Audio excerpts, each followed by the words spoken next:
అందరికీ నమస్కారం. హిందూ సాంప్రదాయంలో నాగపంచమి, నాగుల చవితి వేడుకలు ఎంతో ప్రత్యేకం. నాగదేవతను ఆరాధించే ఈ వేడుకల్లో నాగుల పంచమిని శ్రావణ మాసం శుక్లపక్షం పంచమి తిథి రోజు జరుపుకుంటే, నాగుల చవితి దీపావళి పండుగ వెళ్ళిన 4వ రోజు అంటే దీపావళి అమావాస్య తరువాత వచ్చే కార్తీక చతుర్థి నాడు నాగుల చవితి పండుగ జరుపుకుంటారు. అంతేకాదు, వృశ్చిక రాశిలో వచ్చే నక్షత్రంని జ్యేష్ఠ నక్షత్రం అంటాము. ఈ నక్షత్రంలో సూర్యుడు సరిగ్గా కార్తీక శుద్ధ చవితి నాడు ప్రవేశిస్తాడు. అలా ప్రవేశించిన రోజునే మనం నాగుల చవితి అంటాము. మరి ఈ సంవత్సరం నాగుల చవితి ఏ రోజు వచ్చింది? పూజా విధానం ఏంటి? నాగుల చవితి విశిష్టత మరియు దీర్ఘకాలం సంతానం లేని వాళ్ళు ఏ పరిహారాలు పాటించాలి, అలాగే వంశాభివృద్ధి కోసం, శీఘ్ర వివాహం కోసం, సర్వరోగ నివారణ కోసం ఈ నాగుల చవితి రోజున ఏ విధివిధాలు పాటించాలి, అలాగే పుట్టకు తరిని ఎప్పుడు చుట్టాలి, ఈ నాగుల చవితి రోజు చెయ్యకూడని పనులు ఏంటి, పుట్టల పాలు ఏ సమయంలో పోయాలి అన్న పూర్తి వివరాలను మీకు ఈ వీడియో ద్వారా తెలియజేస్తాను. మన పురాణాల్లో నాగుల చవితి గురించి ఎన్నో గాథలు ఉన్నాయి. దేశమంతటా పలు దేవాలయాల్లో మెలికలతో ఉన్న నాగేంద్రుని విగ్రహాలు కనిపిస్తూ ఉంటాయి. ఈ నాగుల చవితి నాడు నాగేంద్రుణ్ణి శివభావంతో అర్చిస్తే సర్వ రోగాలు పోయి ఆరోగ్యవంతులు అవుతారనేది నమ్మకం. మనము పాముకి, అలాగే పాము పుట్టకి పాలు పోసి ఎందుకు పూజ చేస్తాము అనే సందేహాలు చాలామందికి ఉంటాయి.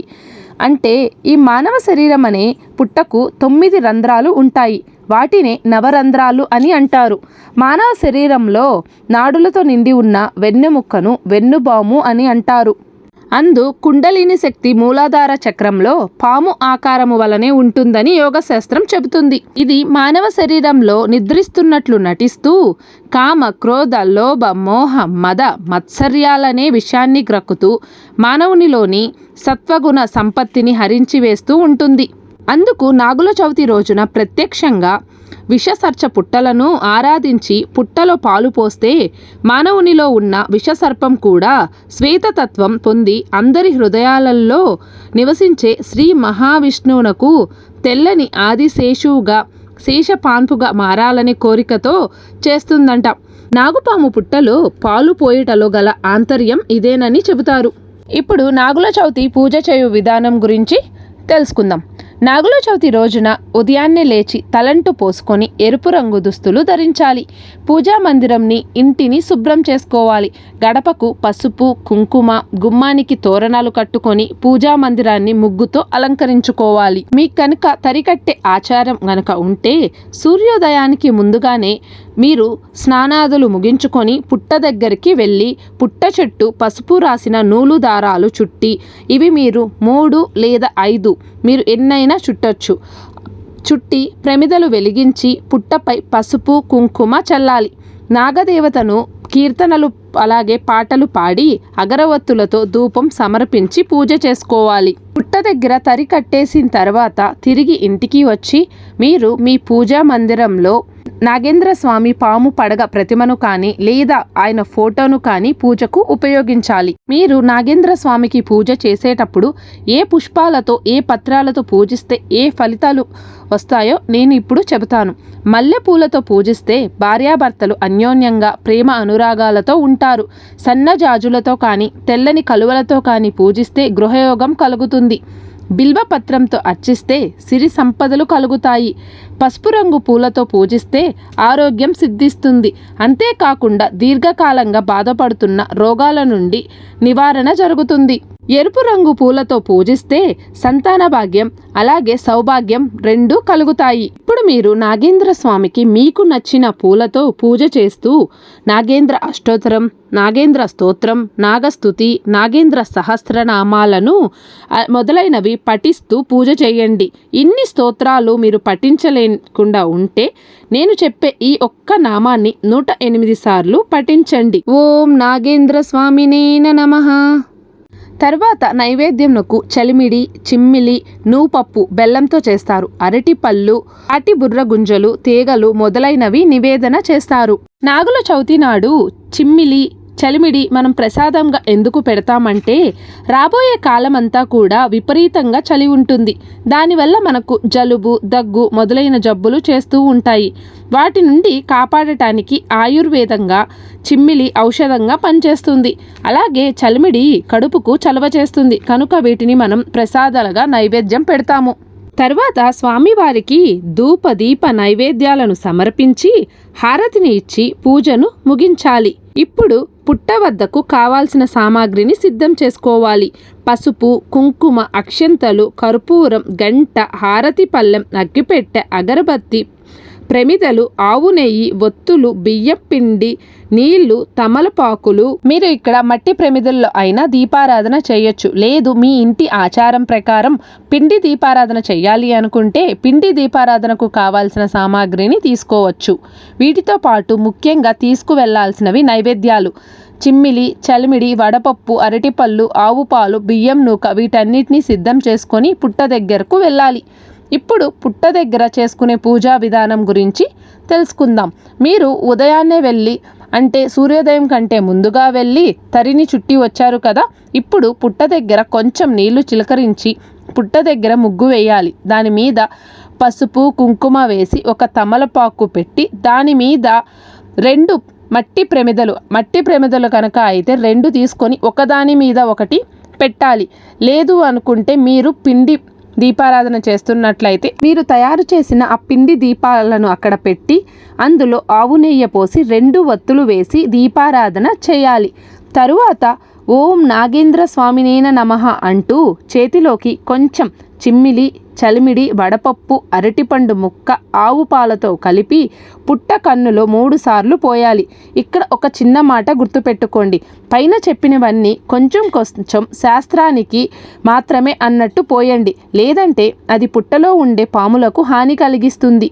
ఆ తర్వాత నేను చెబుతున్న ఈ శ్లోకాన్ని చదవండి. పాహి పాహి సర్పరూప నాగదేవ దయామయ సత్సంతాన సంపత్తిం దేహిమే శంకర ప్రియ అనంతాది మహానాగ రూపాయ వరదాయ చ తుభ్యం నవామి భుజగేంద్ర సౌభాగ్యం దేహిమే సదా. పుట్ట దగ్గర ముఖ్యంగా పఠించవలసిన 9 నాగదేవతల యొక్క స్తోత్రం గురించి తెలుసుకుందాం. అనంతం వాసుకిం శేషం పద్మనాభాంచ కంబులం శంఖపాలం దార్త్రరాష్ట్ర తక్షకం కాలాయం భజే. ఇప్పుడు నేను చెప్పబోయే శ్లోకం దీర్ఘకాలం సంతానం లేని వాళ్ళు చేతిలోకి కొంచెం బియ్యం నూకను తీసుకొని పుట్ట మీద చల్లుతూ ఇప్పుడు నేను చెప్పబోయే శ్లోకాన్ని పఠించండి. పసుపు కుంకుమ వేసేటప్పుడు తోక తొక్కితే తొలగిపో, పడగ తొక్కితే పారిపో, నడుం తొక్కితే నావాడనుకో. నూక వేసేటప్పుడు నూక నువ్వు తీసుకొని మూకను నాకు ఇవ్వు. చిమ్మిలి వేసేటప్పుడు చిమ్మిలి తిని చిరునవ్వుతో చూడు. చలిమిడి వేసేటప్పుడు చలిమిడి తిని చల్లగా చూడు. పాలు పోసేటప్పుడు పాలు తాగి పారిపో అని స్మరించుకుంటూ నూకను పుట్ట మీద చల్లాలి. ఇంత శ్లోకం చెప్పలేని వాళ్ళు ఈ ఒక్క మాట అయినా చెప్పవచ్చు. స్వామి, నేను వేసే ఈ నూకను నీవు తీసుకొని మూకను నాకు ఇవ్వు అని 3 సార్లు వేస్తూ చెప్పాలి. ఆ తర్వాత మొక్కులు ఉంటే తీరిన వారు నాగ పడగలను పుట్టలోకి వేసి మొక్కును తీర్చుకోవాలి. ఆ తర్వాత ధూప దీప నైవేద్యాలు సమర్పించాలి. మరవకుండా చేయవలసినటువంటిది పుట్టమన్ను స్వామికి నమస్కరించి తీసుకోవాలి. సంతానం కోరుకునే వాళ్ళు, గర్భదోషం ఉన్నవారు పుట్ట మీద ఉన్న తడిమన్నును గర్భానికి రాసుకోవాలి, అంటే పొట్టకు రాసుకోవాలి. ఇలా చేస్తే గర్భదోషాలు పోయి శీఘ్ర సంతానం కలుగుతుందని శాస్త్రవచనం. పుట్టలో పాలు పోసి ఆ మన్నును పొట్టకు రాస్తే సంతానం ఎలా కలుగుతుంది అనే విషయాన్ని శాస్త్రీయ కోణంలో చూద్దాం. పాములు పుట్ట బయటకు వచ్చి పుట్ట మీద సంచరించే తరుణంలో వాటి యొక్క రజస్సు, తేజస్సును ఆ పుట్ట మీద విడిచి వెళ్తాయి. ఎప్పుడైతే మనం ఆవు పాలు పోస్తామో అప్పుడు ఆ పాలు పుట్ట మీద ఉన్న రజస్సు, తేజస్సుతో సంయోగనం చెంది ఒక రకమైన వాయువును విడుదల చేస్తాయి.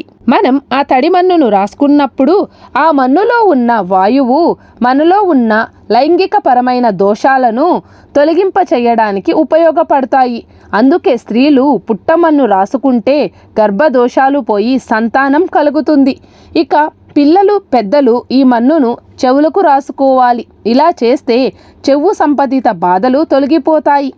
ఆ తర్వాత అక్షింతలు చేతిలో పట్టుకొని పుట్ట చుట్టూ 3 సార్లు ప్రదక్షిణ చేసి తాము కోరుకున్న కోరికలను విన్నమించుకోవాలి. ఆ తర్వాత హారతి ఇవ్వాలి. పూజ అంతా అయిపోయిన తర్వాత ఎవరైనా ముత్తైదుకు పండు తాంబూలం ఇవ్వాలి. కోడిగుడ్డును సమర్పించాలనుకునేవారు పుట్టపై పెట్టాలి తప్ప పుట్టకున్న రంధ్రంలో వేయకూడదు. పాము పుట్టలోకి వెళ్ళే మార్గానికి అంతర్యాయం కలిగించకూడదు. ఈ రకంగా నాగుల చవితి నాడు పూజ చేసుకోవడం వల్ల కన్యలకు శీఘ్ర వివాహం అవుతుంది. మంచి భర్త లభిస్తాడు. సంతాన యోగం కలుగుతుంది. కుజ రాహు దోషాలు తొలగిపోతాయి. సర్వ రోగాలు తొలగి సౌభాగ్యవంతులు అవుతారు. వంశాభివృద్ధి జరుగుతుంది. చెవి చర్మ వ్యాధులు తొలగిపోయి పూర్తి ఆరోగ్యవంతులు అవుతారు.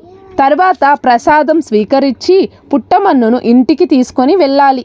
ఇంటికి వెళ్ళిన తరువాత పుట్టమన్నును కొంచెం తీసుకొని ఇంటి గుమ్మానికి 2 వైపులా సర్పాకారంలో చిత్రీకరించాలి. ఇలా చేయడం వల్ల మన ఇంటికి ఉన్న సర్పదోషాలు తొలగిపోతాయని నమ్మకం. నాగుల చవితి రోజున ఉపవాసం విషయానికి వస్తే కొంతమంది రాత్రికి భోజనం చేస్తారు. కొంతమంది పూజ అనంతరం భోజనం చేస్తారు. కానీ పుట్టకు తరి కట్టిన వాళ్ళు మాత్రం ఆ రోజంతా ఏమీ స్వీకరించకూడదు. అంటే మరుసటి రోజు పుట్టకి కట్టిన తరి విప్పే వరకు ఉపవాసం వదలకూడదు. ఆ రోజంతా వాళ్ళు ఉపవాసం చేస్తూనే ఉండాలి. మరి వీళ్ళు ఏం తినాలి అంటే పూజ అయిపోయిన తర్వాత పుట్ట దగ్గర ప్రసాదం అంటే నైవేద్యం ఉంటుంది కదా, ఆ ప్రసాదాన్ని స్వీకరించాలి. అంటే సద్దలు, చెలిమిడి, అలాగే అక్కడ మీరు ఏవైతే నైవేద్యాలు పెడతారో అవి మాత్రమే స్వీకరించాలి. పాలు ఎట్టి పరిస్థితుల్లో ఆ రోజు మీరు తీసుకోకూడదు. ఇలా మీరు పూజ అంతా అయిపోయిన తర్వాత మరుసటి రోజు లేచి స్నానం చేసి అక్కడి నుంచి పుట్ట దగ్గరికి వెళ్ళి ముందు రోజు మీరు పుట్టకి తరి చుట్టారు కదా, ఆ తరిని తెంపేసి అందులో నుండి మీకు కావాల్సినన్ని పోగులు ఇంటికి తెచ్చుకొని ఇంటి ఇళ్ళపాది చేతులకి కట్టుకుంటారు. అలాగే ఆడవాళ్ళు మాంగళ్యానికి ఆ తరిపోగు కట్టుకుంటే సౌభాగ్యం సిద్ధిస్తుందని నమ్ముతారు. ఇలా మీరు పూజ అయిపోయి ఇంటికి వచ్చిన తర్వాత ఆ రోజునే మీరు ఒక్క పొద్దు వదలాలి. ఇంకా మిగిలిన వాళ్ళు నేను ఇందాక చెప్పాను కదా, ఉపవాసం కొందరు రాత్రికి వదులుతారు, కొందరు పూజ అనంతరం తింటారు అని. ఇది మీరు మీ ఇంటి తీరును బట్టి చేసుకోండి. నాగుల చవితి రోజున చేయకూడని పనులు. ఈ రోజున మట్టిని తవ్వటం చేయకూడదు. కోసిన పదార్థాలు స్వీకరించరాదు. అలాగే ఈ రోజున పాలు స్వీకరించరాదు. ఎందుకంటే ఈ రోజున పాలును మనము నాగేంద్ర స్వామికి నైవేద్యంగా పెడతాము. కాబట్టి ఎట్టి పరిస్థితుల్లో మనం ఈరోజు పాలని ముట్టరాదు. ఉల్లి వెల్లుల్లి ఈరోజు ఎట్టి పరిస్థితుల్లో వాడకూడదు. ఈ రోజున పూజ చేసుకున్న వారు నేల మీద చాప వేసుకొని పడుకుంటే మంచిది. ఈ నాగుల చవితి రోజున దీర్ఘకాలంగా సంతానం లేని వాళ్ళు రావి వేప చెట్ల దగ్గర నాగప్రతిష్ఠ చేస్తారు. అలాగే నాగుల చీర పుట్ట మీద పెట్టి సంతానం కోరుకునే స్త్రీ కట్టుకొని పుట్టకు ప్రదక్షిణ సాష్టాంగ నమస్కారం చేయాలి. ఇలా ఈరోజు చేయడం వల్ల శీఘ్ర సంతానం కలుగుతుంది అని ఋషివాక్కు. కలిదోష నివారణకు నాగుల చవితి రోజున పఠించవలసినటువంటి శ్లోకం: కర్కోటకస్య నాగస్య దయయంత్య నలస్య చ ఋతుపర్ణస్య రాజకీర్తినం కలినాశనం. ఇప్పుడు అసలు మనకి ఈ నాగుల చవితి ఏ రోజున వచ్చింది, పూజ సమయానికి శుభగడియలు ఏంటి అన్న విషయాలను తెలుసుకుందాం. మనకి ఈ నాగుల చవితి 5 నవంబర్ 2024 మంగళవారం వచ్చింది. నక్షత్రం జ్యేష్ఠ. ఈ ఉదయం 8 గంటల 19 నిమిషాల వరకు ఉంటుంది. తదుపరి మూలా నక్షత్రం. పూజా సమయం ఉదయం 5 గంటల 14 నిమిషాల నుండి ఉదయం 8 గంటల 19 నిమిషాల లోపల మీరు పూజ చేసుకోవచ్చు. ఒకవేళ మీకు ఆ సమయాన కుదరకపోతే ఉదయం 10 గంటల 31 నిమిషాల నుండి మధ్యాహ్నం 12 గంటల లోపల అయితే మీరు పూజ చేసుకోవచ్చు. తరువాత ఈ సంవత్సరం నాగ పంచమి ఎప్పుడు వచ్చింది అంటే చాలామంది తరి కట్టినప్పుడు దాన్ని ఏ సమయాన తీయాలి అన్న అనుమానాలు కూడా ఉంటాయి. అయితే పంచమి తిథి 5 నవంబర్ 2024 మంగళవారం రాత్రి 9 గంటల 31 నిమిషాల నుండి 6 నవంబర్ 2024 బుధవారం రాత్రి 9 గంటల 24 నిమిషాల వరకు ఉంది. అసలు మనం ఈ నాగపంచమి పూజ ఏ రోజు చేసుకోవాలి అంటే 6 నవంబర్ 2024 బుధవారం. నక్షత్రం మూల. ఉదయం 9 గంటల 7 నిమిషాల వరకు. తదుపరి పూర్వాషాఢ. ఈరోజు పూజా సమయం ఉదయం 5:14 నుండి ఉదయం 7:28 లోపల ఉంది. ఒకవేళ మీకు ఆ సమయంలో వీలు కాకపోతే ఉదయం 9:08 నుండి ఉదయం 11:23 లోపల మీరు ఈ పూజని ముగించవచ్చు. ఇప్పుడు నాగుల చవితికి సంబంధించిన ఒక 2 పురాణ కథలు చూద్దాం. సంతానానికి సర్ప పూజకు గల సంబంధాన్ని తెలపడానికి బ్రహ్మ పురాణంలో ఒక కథ ఉంది. సూరసేనుడు చంద్రవంశపు రాజు. సూరసేనుడు అతని భార్య సంతానం కోసం చాలా రోజులు తపస్సు చేశారు. చివరికి వారికి ఒక సర్పం పుట్టింది. ఆ సర్పాన్ని వారు పెంచుతూ వచ్చారు. కొన్నాళ్లకు ఆ సర్పం మనుషుల భాషల్లో మాట్లాడింది. ఆ పాము తనకు ఉపనయనం చెయ్యమని కోరింది. రాజు అలాగే చేశాడు. కొన్నాళ్లకు ఆ పాము తనకు పెళ్లి చెయ్యమని కోరింది. ఖడ్గాన్ని పంపి ఒక రాజు కుమార్తెతో పెళ్లి చేసి రంపించారు. ఆమె అత్తింటికి వచ్చి తన భర్త ఒక పాము అని తెలుసుకుంది. ఆమె ఏమాత్రం భయపడక ఆ పాముతో కలిసిమెలిసి ఉంటూ ఉండేది. నన్ను చూసి నీవు ఎందుకు భయపడవు అని పాము ఆమెను అడిగింది. భర్త ఎట్టివాడైనా స్త్రీకి దైవ సమానుడు. దైవాన్ని చూసి భయపడడం దేనికి అని ఆమె సమాధానం చెప్పింది. అప్పుడు ఆ పాము శివుని శాపం వల్ల ఇలా అయ్యానని చెప్పి ఆమెతో కలిసి చవితి వ్రతం ఆచరించి గౌతమి నదిలో స్నానం చేసి శివుని సన్నిధిలో శాప విమోచనం పొందారు. సర్వాయి పాపడు కథ. పాములు పడగ నీడ వల్ల పశువులు కాపర్లు ప్రభువులైన కథలు చాలా ఉన్నాయి. సర్వాయి పాపుడు కథ ఇందుకు ఒక నిదర్శనం. పశువులను మేపుతూ చెట్టు నీడలో నిద్రపోతూ ఉన్న పాపడు మీదకు ఎండ రాకుండా 12 పడగల నాగుపాము వచ్చి పడగెత్తి గొడుగు పట్టింది. తరువాత అతనికి రాజయోగం పట్టింది. భవిష్య పురాణం నాగాదష్ట వ్రతం గురించి చెబుతుంది. నాగదాపష్టో నరో రాజన్ ప్రాశ్య మృత్యం ప్రజోత్యదః అదో గత్వా భవేత్సర్చో నిర్తిష్యో నాత్ర సంశయః. రాజా, పాము కాటు పొందిన నరుడు మరణించిన పిదప పాతాళలోకానికి పోయి విషరహితుడై సర్పజన్మ పొందుతాడని సుమంతుడు చెప్పగా, శతనీకుడు పాము కరిచిన వాని కుటుంబీకులు అతని మోక్షప్రాప్తికి ఏమి చేయాలని ప్రశ్నిస్తే నాగపూజను వివరించినట్లు కథ. కొన్ని చోట్ల నాగపంచమి ప్రాచుర్యం పొందితే కొన్ని ప్రాంతాల ప్రజలు కార్తీక చతుర్థి నాడు నాగపూజ చేయడం పరిపాటి. స్కాంద పురాణం దీనిని శాంతి వ్రతంగా అభివర్ణించింది.